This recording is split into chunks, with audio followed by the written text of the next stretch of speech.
Hello everyone, I am Shikha, your sociology educator. Today we will be covering the paper of GDC 2008. तो GDC का exam भी होने वाला है। उसकी जो डेट है वो डिक्लेयर नहीं हुई है, लेकिन कैलेंडर में जो आरक्षित सीटें हैं उस हिसाब से मई में आपका GDC का एग्ज़ाम भी हो जाएगा। ठीक है, तो for that we need to prepare and preparation को अच्छा करने के लिए हमें प्रीवियस ईयर पेपर्स को पहले लगाना चाहिए और फिर उसके अकॉर्डिंग तैयारी करनी चाहिए। ठीक है, तो let's continue with question number 1।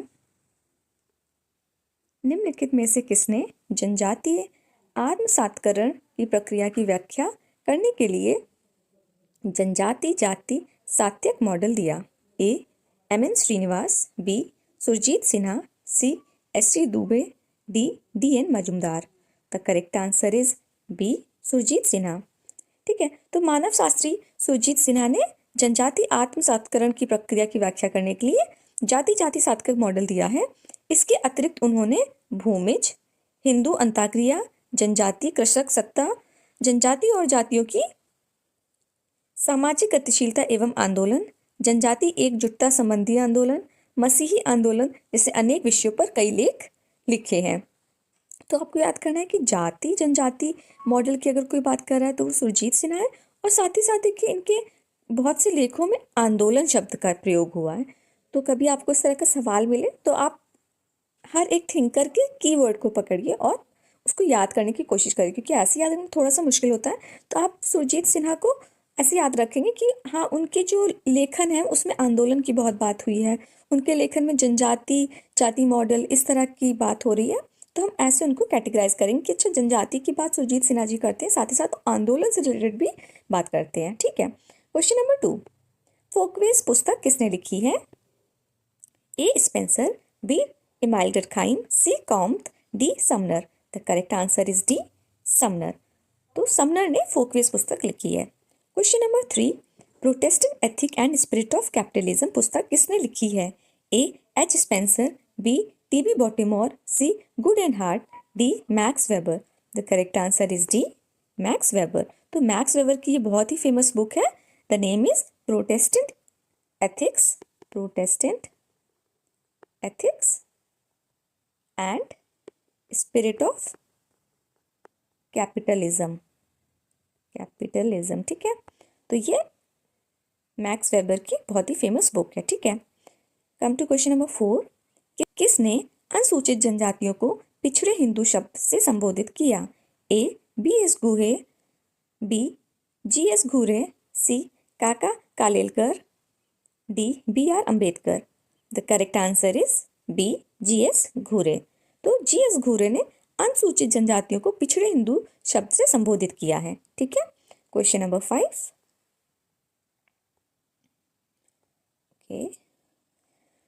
Question number 5 कह रहा है कि परिस्थिति एवं संविदा के आधार पर समाजों में किसने अंतर स्थापित किया है? A Tonnies, B Durkheim, C Sumner, D उपयुक्त में से कोई नहीं। The correct answer is C Sumner. तो समनर ने परिस्थिति एवं संविदा के आधार पर समाज में अंतर स्थापित किया है। तो समनर का जो सिद्धांत है उद्विकासी सिद्धांत, जो कि बहुत ही फेमस है, सुप्रसिद्ध है। तो सर हेनरी जेम्स समनर तुलनात्मक न्यायशास्त्र के प्रेरणा रहे हैं। इनके अनुसार आदिम समाजों को कानूनी आधार रक्त और नातेदारी पर आधारित संबंधों में गढ़ा हुआ है। उन्होंने परिस्थिति एक एवं संविदा के आधार पर समाजों में अंतर किया है। ठीक है, the correct answer here is C Sumner. तो समनर ने परिस्थिति एवं संविदा के आधार पर समाजों में अंतर स्थापित किया है। Question number 6। किसने कहा है कि भारत की एकता इसके इतिहास में अधिकांश समय सामाजिक या राजनीतिक एकता होने की बजाय सांस्कृतिक ही रही है? A T Parsons, B Arnold Toynbee, C T B. Bottomore, D M N. Srinivas. The correct answer is D M N. Srinivas. Question number 7। जिस समाज में विविध प्रकार के धार्मिक एवं सांस्कृतिक समुदाय अंतर्निहित हो उसे आप क्या कहेंगे? ए बहुल समाज, बी बहुविधि समाज, सी विभेदीकृत समाज, डी असमान समाज। द करेक्ट आंसर इज ए बहुल समाज। तो ऐसे समाज जो धर्म, भाषा, जाति, प्रजाति, नस्ल आदि के आधार पर विभिन्न समूहों और समुदायों में बटे होते हैं बहुल समाज कहलाते हैं। वास्तव में बहुल समाज की यह विशेषताएं बहुत सभी आधुनिक समाजों में देखने को मिलती हैं। अंततः यह अवधारणा कभी कभी बहुल सांस्कृतिक समाज के पर्यायवाची के रूप में प्रयोग की जाती है। तो यहाँ क्वेश्चन नंबर 8, होमो हायरार्किस पुस्तक किसने लिखी है? It is a very important book. The options is A Morris Opler, B P.A. Pocock, C Louis Dumont, D David J Mandelbaum. The correct answer is C Louis Dumont ने। तो ये question number 9, Bharatiya Samaj के अध्ययन में किसने भारत विद्यायन दृष्टिकोण उपागम को अपनाया है? ए G.S. घुरे एवं M.N. Srinivas, B M.N. Srinivas एवं Louis Dumont, C Louis Dumont एवं G.S. Ghurye, D S.C. Dube एवं Andre Beteille. The correct answer is C कि लुइस डूमो एवं G.S. घुरे। यहाँ पे दिया है कि गोविंद सदाशिव घुरे।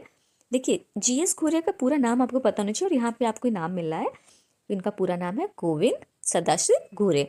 भारतीय समाजशास्त्र के पुरोधा थे, इन्हें जाति व्यवस्था का विशेषज्ञ समझा जाता है। G.S. घुरे और लुइस डूमो ने भारतीय समाज के अध्ययन में भारत विद्यायन दृष्टिकोण को अपनाया है।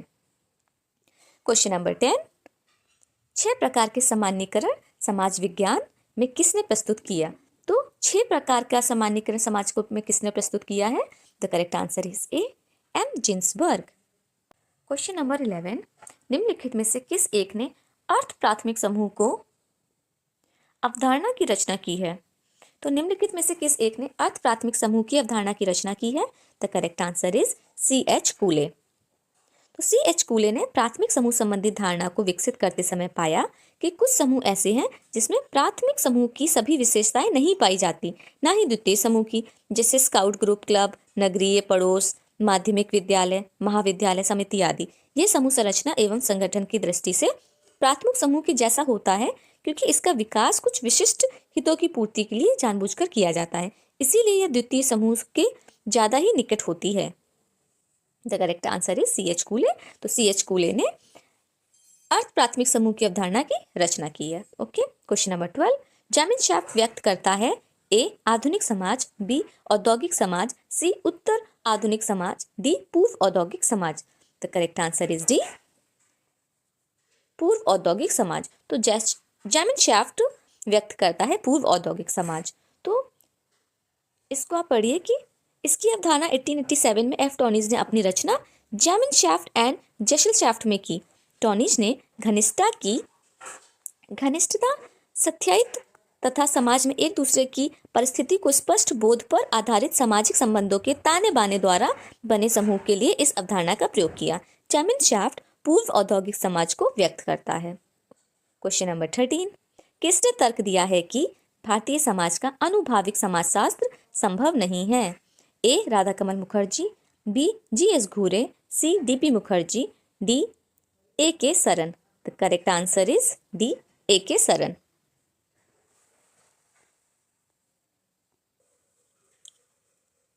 क्वेश्चन नंबर 14, एशियन ड्रामा पुस्तक के लेखक कौन है? देखिए, एशियन ड्रामा पुस्तक के लेखक है हमारे Gunnar Myrdal. The correct answer is A. Okay, Asian drama पुस्तक के जो राइटर है that is Gunnar Myrdal. Question number 15, यह विचार किसने प्रतिपादित किया कि प्रत्येक सांस्कृतिक मत अंश प्रक्रियात्मक है, अर्थात सार्वभौम प्रकार्यवाद है? तो ये किया है हमारे बी मैलोनोविस्की ने।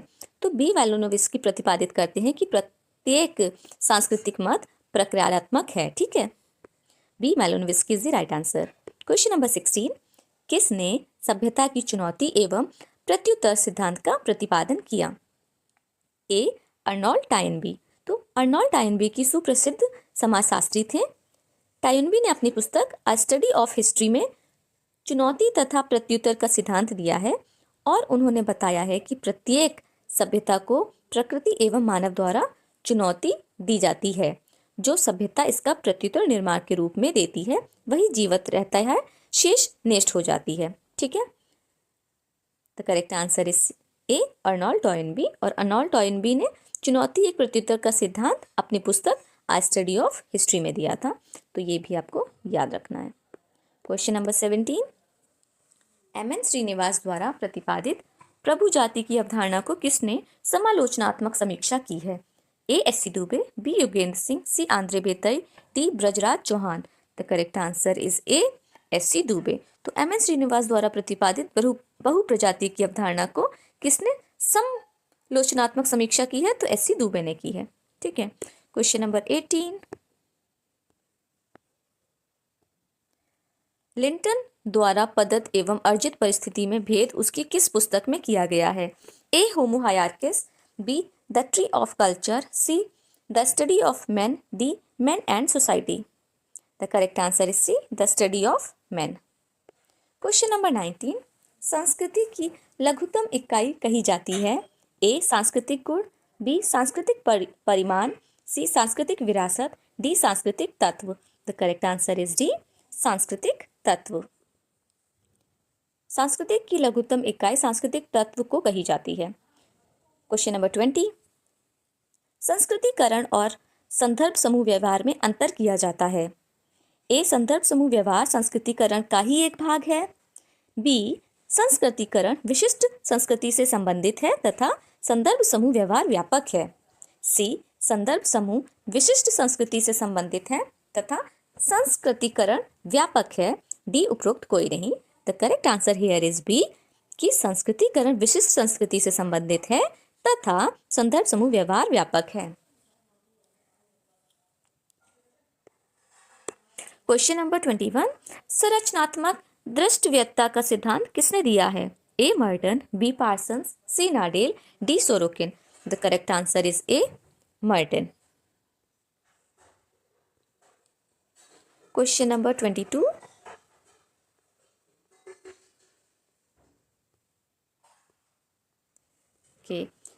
समूह प्रतिमानों में अनुरूपता सुनिश्चित करने के लिए पुरस्कार एवं दंड का प्रयोग कहा जाता है? ए. निर्वासन, बी. कानून, सी. विचलनशीलता, डी. अनुशासित। The correct answer is D. अनुशासित। तो अनुशासित समूह प्रतिमानों में अनुरूपता सुनिश्चित करने के लिए पुरस्कार एवं दंड का प्रयोग कहा जाता है। ओके। क्वेश्चन नंबर 23, टी बॉटेमोर के अनुसार समाजशास्त्र 3 सौंपनों से बना है। ये 3 सौंपने कौन से हैं? The correct answer is B, विश्वकोशीय, उद्विकासीय और प्रत्यक्ष विज्ञान। तो टी बॉटेमोर के अनुसार समाजशास्त्र के 3 सौंपने हैं, वो हैं विश्वकोशीय, उद्विकास, प्रत्यक्ष विज्ञान। तो इस तरह की आप चीज़ें लिख लीजिए। कई बार वो पूछते हैं कि किसने उसके कितने टाइप्स दिए, तो अगर इन्होंने ये नहीं पूछा कि टी बॉटेमोर के अनुसार समाजशास्त्र में कितने सौंपने बनाए हैं, तो वो तब आपको आंसर देना होगा कि 3 बनाए, और ऑप्शन में होगा कि 3 हैं, 4 हैं, 5 हैं, 6 हैं। तो आपको दोनों तरीके से याद रखना है कि 3 बनाए हैं, ये भी याद रखना, और वो 3 कौन से हैं वो भी याद करना है। ओके। क्वेश्चन नंबर 24, किसने सामाजिक व्यवस्था को समाजीकरण का तंत्र तथा सामाजिक नियंत्रण का तंत्र में विभाजित किया है? तो समाजीकरण का तंत्र तथा सामाजिक नियंत्रण का तंत्र किसने विभाजित किया है? The correct answer is D, Parsons ने। ठीक है। क्वेश्चन नंबर 25, संदर्भ समूह व्यवहार का सामान्यता क्या परिणाम होता है? The correct answer is B, अग्रेतर समाजीकरण। तो संबंध समूह व्यवहार का सामान्यता जो परिणाम होता है वो होता है अग्रेतर समाजीकरण। तो किसी भावी सामाजिक भूमिका से संबंधित दायित्वों, अधिकारों, अपेक्षाओं, मनोभावों तथा व्यवहारों को सीखने तथा उसके लिए तैयारी करने की प्रक्रिया अग्रेतर या पूर्वभाषी समाजीकरण कहलाती है। ओके। तो पूर्ण औपचारिक परीक्षण के विपरीत इसके किसी ऐसे परिस्थिति से संबंधित मानदंडों को और व्यवहारों को अनौपचारिक ढंग से अपनाया जाता है जिस परिस्थिति को व्यक्ति ने अभी प्राप्त नहीं किया है। अतः यह एक ऐसी प्रक्रिया है जिसमें व्यक्ति को भावी भूमिका के अनुभव दिए जाते हैं जिससे उसे निकट भविष्य में वर्णन करना है। इस प्रकार का समाजीकरण परिस्थिति में होने वाले परिवर्तनों के साथ जुड़े हुए हैं। The correct answer is B, अग्रेतर समाजीकरण। तो संदर्भ समूह व्यवहार का सामान्यता परिणाम होता है अग्रेतर समाजीकरण। ओके। क्वेश्चन नंबर 26, ये कथन और कारण वाला है। तो कथन कह रहा है कि संपूर्ण मानवता के इतिहास में खोज युक्त अर्थ कभी भी नहीं है। फिर कारण कह रहा है कि वैश्विक इतिहास का प्राचीन, मध्यकालीन एवं आधुनिक में परंपरागत बंटवारा पूरी तरह भ्रामक है और निर्वाचनात्मक प्रयोग रहित है। सो कारण और कथन दोनों ही सही हैं, लेकिन जो कारण है वो कथन को सही से जस्टिफाई नहीं कर रहा है। The correct answer here is B, कि दोनों ए तथा आर सही है परंतु आर ए की सही व्याख्या नहीं कर रहा है। ठीक है। क्वेश्चन नंबर,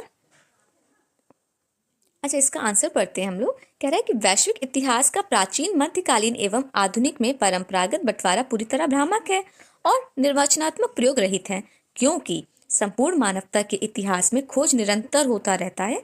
अतः दोनों ए तथा आर सही है, परंतु ए सही की व्याख्या नहीं है। ठीक है। Question number 27, the Andaman island नामक पुस्तक के रचयिता कौन है? A B Malinowski, B A R Radcliffe Brown, C E A Hoebel, D D N Majumdar. The correct answer is B A R Radcliffe Brown. Question number 28, एक उप संस्कृति जो समाज की अन्य उप संस्कृतियों को नकारती है जानी जाती है। ए भावपरक संस्कृति, बी यथार्थ संस्कृति, सी चेतनात्मक संस्कृति, डी प्रति संस्कृति। The correct answer is D प्रति संस्कृति। तो जब किसी समाज में मुख्य संस्कृति उसी संस्कृति की उप संस्कृतियों द्वारा प्रत्यक्ष विरोध किया जाता है, उसके सर्वाधिक महत्वपूर्ण मानदंडों एवं मूल्यों को चुनौती दी जाती है या नकारा जाता है और उसके प्रति अपना विरोध प्रकट किया जाता है, तब ऐसी उप संस्कृतियों के प्रति संस्कृति तथा प्रतिरोधी संस्कृति कहा जाता है। ओके, तो यहाँ पे आंसर जो हमारा प्रति संस्कृति है उसका मतलब ये होता है कि कोई मुख्य संस्कृति है, जब उसकी उप संस्कृति उसका विरोध करती है और उसके जो बेसिक जो मूल से उनको चुनौती देती है, तो उस संस्कृति को हम लोग प्रति संस्कृति कहते हैं। ठीक है। क्वेश्चन नंबर 29, निम्नलिखित में से किसने कहा है कि अपराध सामान्य एवं प्रक्रियात्मक दोनों हैं? A R K Burton, B Emile Durkheim, C E H Sutherland, D Donald और Taft. The correct answer is B Emile Durkheim. तो इमाइल डर्कहाइम ने कहा है कि अपराध सामान्य एवं प्रक्रियात्मक दोनों हैं। तो कथन वालों की नोट्स आपकी अलग होनी चाहिए कि किसने क्या कहा है, उसका तो एक अलग ही पूरा बना लीजिए और सारे ही किसने के क्या कथन है वो लिखते जाइए। पीवाईक्यूज में जो पूछेंगे उसको खास तौर से लिख के आप याद करके रखिए। क्वेश्चन नंबर 30, फिर से कथन और कारण का सवाल है। कथन कह रहा है विचलन व्यवहार मर्टन के अनुसार सामाजिक संरचना का प्रकार है।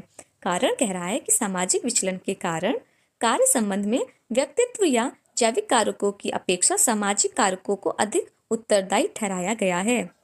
द करेक्ट आंसर इज ए कि कथन और कारण दोनों सही हैं और ए और आर ए की सही व्याख्या है। विचलन व्यवहार मर्टन के अनुसार सामाजिक संरचना का प्रकार है, ये विचलन का ही कहना, ये मर्टन का कहना है और ये बिल्कुल सही है। ठीक है। फिर कह रहा है कि सामाजिक विचलन के कारण कार्य संबंध में व्यक्तित्व एवं जैविक कारकों की अपेक्षा सामाजिक कारकों को अधिक उत्तरदायी ठहराया जाता है, ये भी बिल्कुल सही है। ठीक है। क्वेश्चन नंबर 31, आदर्श शून्यता एनोमी की अवधारणा किसने विकसित की है? So this is very very very important question. तो एनोमी की धारणा प्रस्तुत की है हमारे इमाइल डर्कहाइम ने। इमाइल डर्कहाइम को आधुनिक समाजशास्त्र विषय के संस्थापकों में से एक अग्रणी प्रवर्तक माना जाता है, जिन्होंने समाजशास्त्र को एक अकादमिक विषय, एकेडमिक डिसिप्लिन के रूप में स्थापित करने में महत्वपूर्ण भूमिका निभाई है। इसीलिए डुर्कheim को पहले अकादमिक समाजशास्त्री माना जाता है। समाज के मापदंडों के अभाव हो जाना या भंग हो जाना, व्यापक स्तर पर अव्यवस्था फैल जाना तथा असमंजस और तनाव की स्थिति उत्पन्न हो जाने को मानक शून्यता या मर्यादा विहीनता कहते हैं।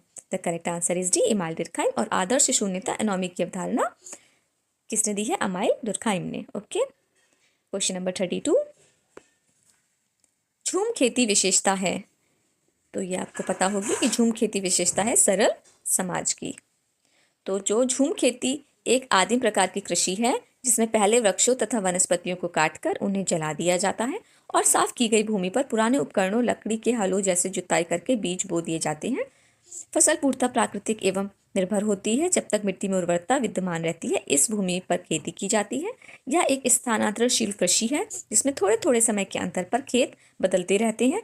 इस प्रकार की स्थानांतरणशील कृषि को श्रीलंका में छेना, हिंदेशिया में लद्दाख और रोडेशिया में मीलिया कहते हैं। यह खेती मुख्यतः उष्णकटिबंधीय वन प्रदेशों में की जाती है।